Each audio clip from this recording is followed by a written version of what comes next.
My name is John Nowell. I came to Korea in January 1965, but I didn't come to Yongsan until August of '65.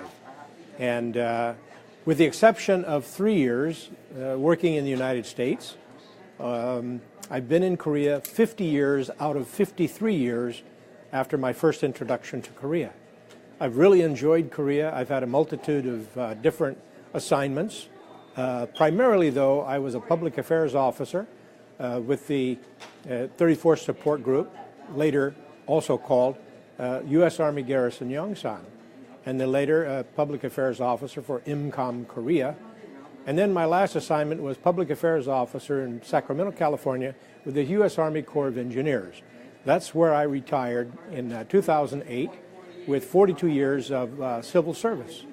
And I really think mostly about my time in Korea, that I've really enjoyed my relationship with the Korean people. Some part of that time was the Community Relations Office, where I was interfacing with a lot of the Korean NGOs, non-governmental organizations, such as Korean American Friendship Association, Korean American Association, People to People International, Korea, also with the Royal Asiatic Society, and of course with the American Legion and the Veterans of Foreign Wars, where I am a retired military person with almost 38 years of U.S. Army Reserve status. So that gives me access to Yongsan, and I continue to enjoy the benefits of being a retired military person with all of those attributes. I've been associated with Yongsan for about 50 years, and to see it dismantled, to see it reduced, services terminated, and with the movement down to Camp Humphreys, it's really like somebody's pulling a piece of skin off my bones, and when they actually make the move, I'll be a skeleton.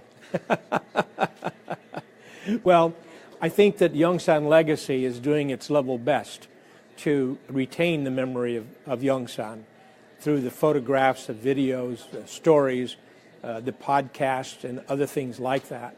But what I would really hope that would happen is that the Korean government might see its way clear to retain maybe the headquarters of the 8th Army building and Knight Field, which is in front of it, to accommodate the museum pieces that already have been collected for the Korean War by the former Congressman Chi Kap-chong.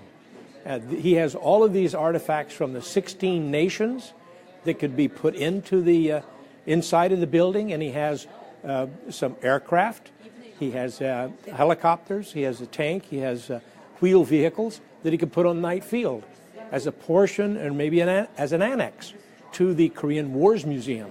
But this should be just the Korean War, so that people will have a better understanding and memory of those things.